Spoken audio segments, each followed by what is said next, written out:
हरा गुंबदों जो देखोगी जमाना भूल जाओगी। अगर तैबा को जाओगी तो आना भूल जाओगी।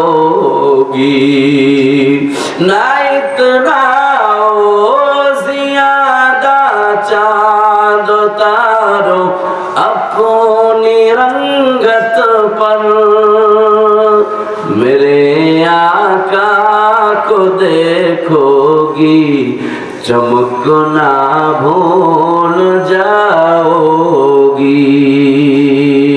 कवि डाक दिया कয় আকাশের চন্দ্র তারকা শুনো,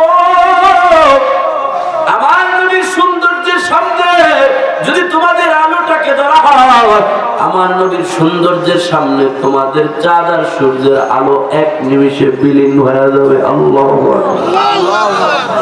ফাতেমা ডাক দিয়া বলে, ফজল এত সুন্দর চেহারাওয়ালা আমার আব্বাসান, যে আব্বাসান রে এতিম পাইয়া কাফের মুশরিকেরা এমন মারাও মারে না। আবু জাহেল আমার বাবার গাড়ির মধ্যে উঠে নারী ভুঁড়ি চাপায়া দিছে। আমার বাবা ভালো করে ভর করে হাঁটতে পারে না, অসুস্থ। এই অসুস্থ অবস্থায় আমার বাবাটারে আবার তার কোন সাহাবী মারবে?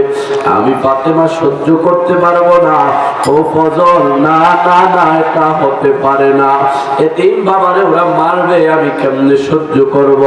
ফাতেমা এবার তার কলিজার টুকরা দুই সন্তান হযরত হাসান আর হুসাইনকে ডেকে বলে, হাসান, এ হুসাইন, যা যা তাড়াতাড়ি যা, তোর নানাজির কোন সাহাবী যেন নানাজিরে আঘাত করবে। তোরা তো জানো তোর নানাজিরে আমি ফাতেমা কতটা